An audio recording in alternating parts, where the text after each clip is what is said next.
পর্যটক সমাগমে মুখরিত কক্সবাজার সমুদ্র সৈকত, হোটেল মোটেলে উপচে পড়া ভিড়।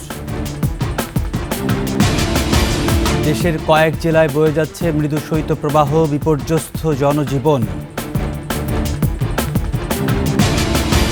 জুলাই গণঅভ্যুত্থানে খুলনায় হতাহত অনেকেই, খোঁজ খবর না নেয়ায় স্বজনদের ক্ষোভ।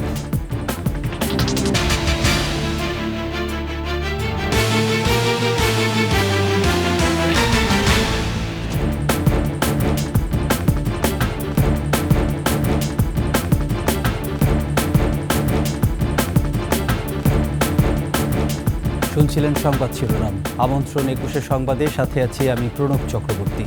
দর্শক, ২১শে টেলিভিশনের সংবাদ একই সাথে সরাসরি দেখতে পাবেন আমাদের ফেসবুক পেজ www.facebook.com/2124 অনলাইনে।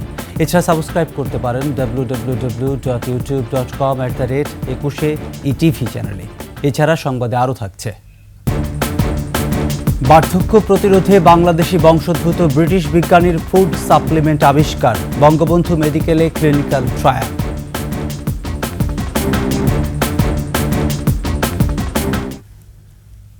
মহান বিজয় দিবসের ছুটিসহ আরও বেশ কিছু কারণে বিশ্বের অন্যতম বড় সমুদ্র সৈকত কক্সবাজার এখন মুখরিত পর্যটকের ভিড়ে। ২ লাখের বেশি পর্যটকের আগমনে তিল ধারণের ঠাঁই নেই ৩ কিলোমিটার এলাকা জুড়ে সাগর তীরে। হোটেল মোটেলগুলোতে উপচে পড়া ভিড়। আব্দুল আজিজের তথ্যচিত্রে ডেস্ক রিপোর্ট। বিশ্বের দীর্ঘতম সমুদ্র সৈকত কক্সবাজারে এখন কোলাহলে পরিপূর্ণ। সাপ্তাহিক ছুটিসহ টানা ৪ দিনের ছুটিতে দেশের বিভিন্ন প্রান্তের মানুষের মিলনস্থল হয়ে উঠেছে সাগরতীর। একদিকে বিজয় দিবস উদযাপনের আবেগ, অন্যদিকে শিক্ষা প্রতিষ্ঠানগুলোতে বার্ষিক পরীক্ষা শেষ, আর তার সঙ্গে যোগ হয়েছে 31 নাইটের হাতছানি। শীতের কুয়াশার চাদরে পর্যটন নগরীতে বিরাজ করছে ভিন্ন আমেজ। কর্মজীবনের পরে একটা ছুটি পাওয়া, শীতের ছুটি পাওয়া ভালোই লাগছে, খারাপ না। ঘোড়ায় চড়েছি, সমুদ্রে স্নান করেছি, অনেক মজাই হয়েছে। আনন্দ করতে একটু ব্যাঘাত হয়েছে, এমনিতে কোনো অসঙ্গতি চোখে পড়ে নাই। ওয়াটার বাইক বা ঘোড়ায় চড়ে সমুদ্র দর্শন কিংবা ছবি তুলে সময় পার, পর্যটক বাড়ায় বেড়েছে বিচ কেন্দ্রিক ক্ষুদ্র ব্যবসায়ীদের আয় রোজগার। আশা করি সামনের দিনগুলোতে আরো পর্যটকের সমাগম বাড়বে। তো পর্যটকদের নিরাপত্তার সাথে জেলা প্রশাসন, টুরিস্ট পুলিশ, জেলা পুলিশ এবং ব্যবসায়ী যারা নেতৃবৃন্দ আছে, আমরা সচেষ্ট রয়েছি। এদিকে হোটেল মোটেলের রুমগুলো পূর্ণ কানায় কানায়। এবার আয় ছাড়াবে ১০০ কোটি টাকারও বেশি, এমন আশা সংশ্লিষ্টদের। বেচা কিনা ভালো আছে। সামনের ৪ তারিখের পর যে একটা আমরা ঘাটতি গেছে ব্যবসার, ওইটা মোটামুটি আমরা সারাই উঠতে পারছি। পর্যটক এখনো আসতেছে, আর অতীতে যেগুলো ক্ষতি হয়েছে এগুলো মোটামুটি এইভাবে ব্যবসা বাণিজ্য চললে মানে পোষায় উঠতে পারবো। দিন ২৪ ঘন্টা প্রায় আমাদের একই রকমের বেচা কিনা হচ্ছে। অপ্রীতিকর পরিস্থিতি এড়াতে পর্যটকদের নিরাপত্তায় আইন শৃঙ্খলা বাহিনী নিয়েছে বাড়তি প্রস্তুতি। টুরিস্ট পুলিশ বিশেষ করে জেলা পুলিশের সাথে সমন্বয় করে আমরা ২-৩ স্তরে নিরাপত্তা ব্যবস্থা করেছি। মাঠে আমরা সর্বক্ষণ আছে, আমাদের যে রেগুলার পেট্রোলিং সিস্টেম, স্থির পিকেট, এগুলি আমরা বাড়িয়েছি। দীর্ঘদিন পর চেনা রূপে ফিরেছে কক্সবাজার। ভ্রমণ অভিজ্ঞতা স্বাচ্ছন্দ্যের হলে দেশি বিদেশি পর্যটকরা যে এখানে আরও বেশি আকৃষ্ট হবেন তা বলাই বাহুল্য।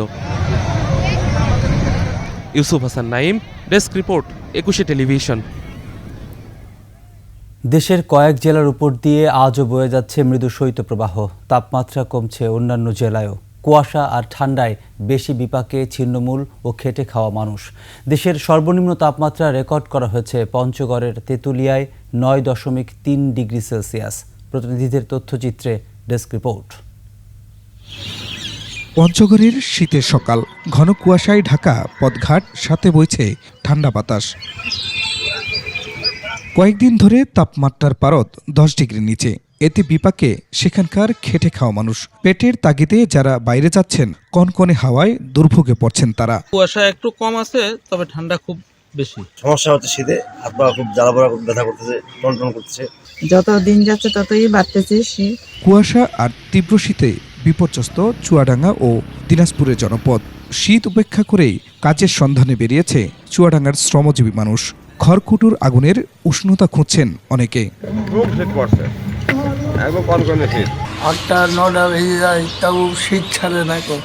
মৃদু শৈত্যপ্রবাহ বয়ে যাচ্ছে মৌলভীবাজারের শ্রীমঙ্গলে। সন্ধ্যা হলেই ঘন কুয়াশায় ঢেকে যাচ্ছে পথঘাট, বাড়ছে শীতের মাত্রা। সড়ক দুর্ঘটনা এড়াতে সকালেও গাড়িতে চালাতে হচ্ছে হেডলাইট। তবে শীতের উন্নতি হয়েছে গাইবান্ধায়। গত 2 দিন ধরে মিলছে সূর্যের দেখা। এদিকে জমজমাট বেচাকেনা চলছে শীত বস্ত্রের দোকানপাটে। এখানে কম দামি জিনিস পাওয়া যায় বাজারের তুলনায়, সেজন্য এখানে আসছি। খুরশিদ আলম মুকুল, ডেস্ক রিপোর্ট, 21 টেলিভিশন। জুলাই গণ অভ্যুত্থানে খুলনায় নিহত ও আহত হয়েছেন অনেকেই। তবে এতদিনেও কেউ খোঁজ খবর না নেয়ায় ক্ষোভ জানিয়েছেন আহত ও নিহতদের স্বজনরা। এদিকে ফ্যাসিবাদী শেখ হাসিনা ও তার দোসরদের ফিরিয়ে এনে বিচার নিশ্চিতের দাবিও জানিয়েছেন তারা। শেখ জুয়েলের ক্যামেরায় খুলনা বিভাগীয় প্রতিনিধি মহেন্দ্রনাথ সেনের প্রতিবেদনে ডেস্ক রিপোর্ট। টিনের চালার আধা পাকা বাড়ি, গোলপাতায় ছাওয়া রান্নাঘর, ছোট্ট এই জায়গায় বসবাস জুলাই আন্দোলনে শহীদ সাকিব রায়হানের মা নুরুন নাহারের। ছেলে হারিয়েছেন 4 মাস। এখনও মোবাইল ফোনে ছেলের ছবি আর ব্যবহৃত জিনিসপত্রে খুঁজে ফেরেন আদরের সন্তানকে। সাকিবের কথা উঠলেই বুক ফাটা কান্নায় হয়ে পড়েন বাকরুদ্ধ। যদি সেই সময় চিকিৎসা হইতো আমার ছেলে মারা যাইতো না। 2 হাসপাতালের থেকে ফেরত দিয়েছে। 19 জুলাই বিকেলে মিরপুর 6-এ ছাত্র জনতার উপর অস্ত্র নিয়ে হামলা চালায় আওয়ামী সন্ত্রাসী বাহিনী। সেখানেই গুলিবিদ্ধ হন সাকিব রায়হান। গুরুতর আহত রায়হানকে শহীদ সোহরাওয়ার্দী মেডিকেল কলেজ হাসপাতালে নেওয়া হলে চিকিৎসক মৃত ঘোষণা করেন। তার মরদেহ আনতে গিয়ে গুলিবিদ্ধ হন বোন দুলাভাইও।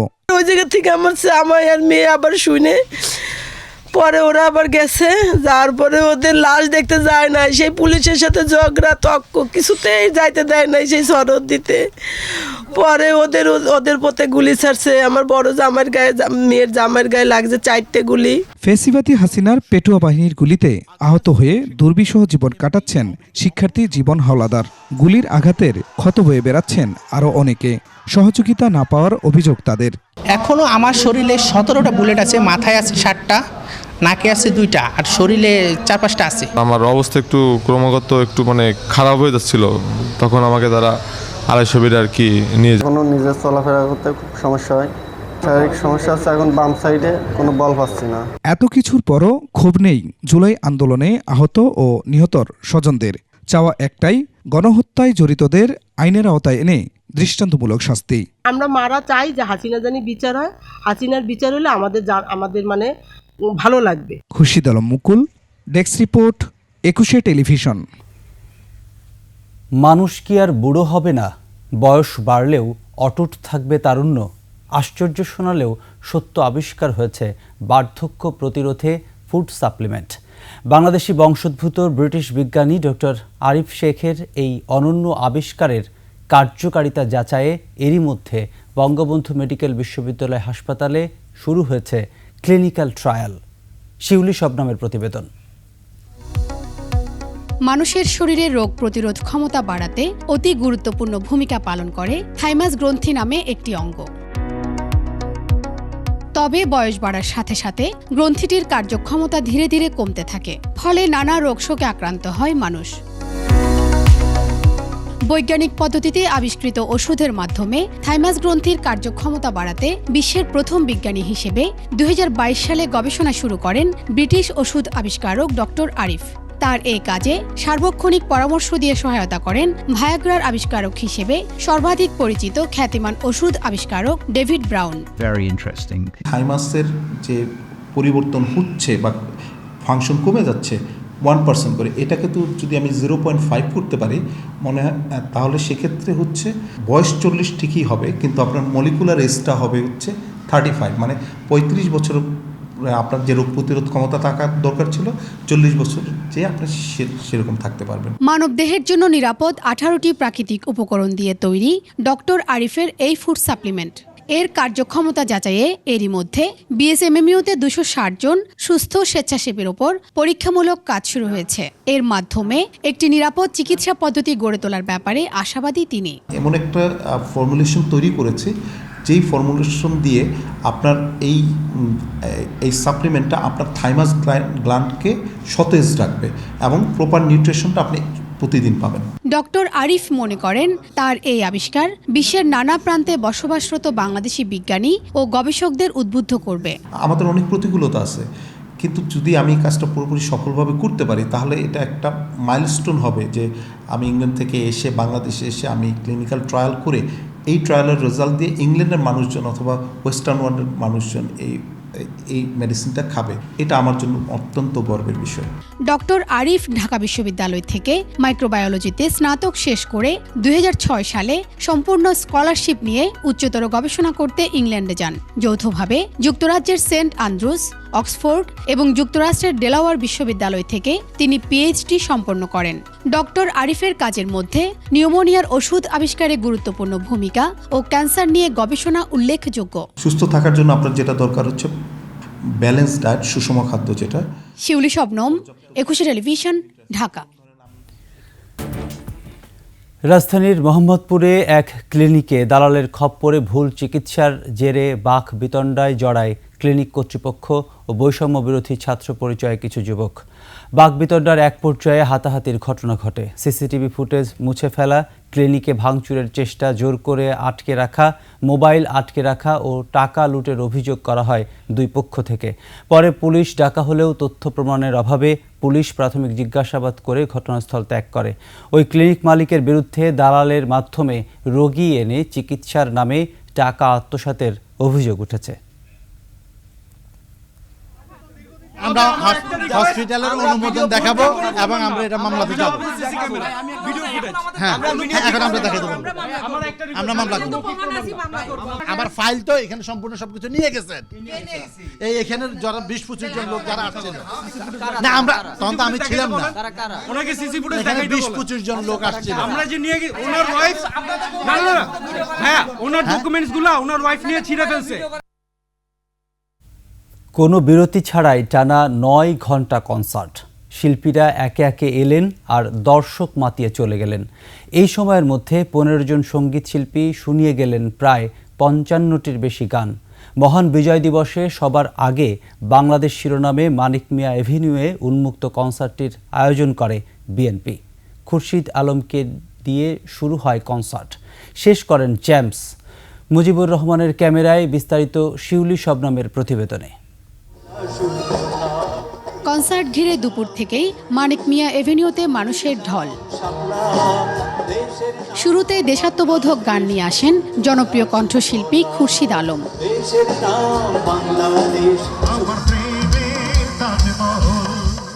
একে একে মনির খান, কনক চাঁপা, প্রীতমের মতো নন্দিত শিল্পীরা দর্শক শ্রোতাকে মুগ্ধ করেন।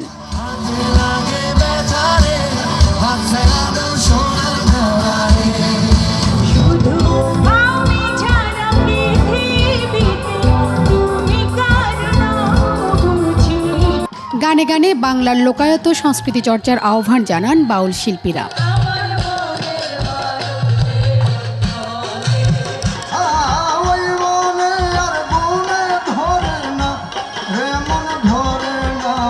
বিকেল গড়িয়ে সন্ধ্যা নামতেই মঞ্চের সামনে পেছনে পাশের সড়কে এমনকি গাছের ওপরেও চড়ে বসেন কনসার্ট দেখতে আসা মানুষ।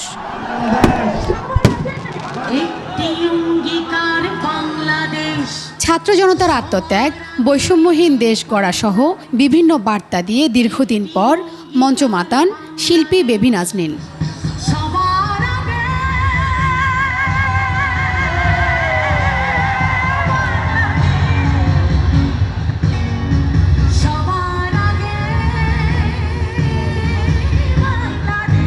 একের পর এক বিভিন্ন ব্যান্ড দল তাদের সঙ্গীত পরিবেশন করেন এই মেগা কনসার্ট।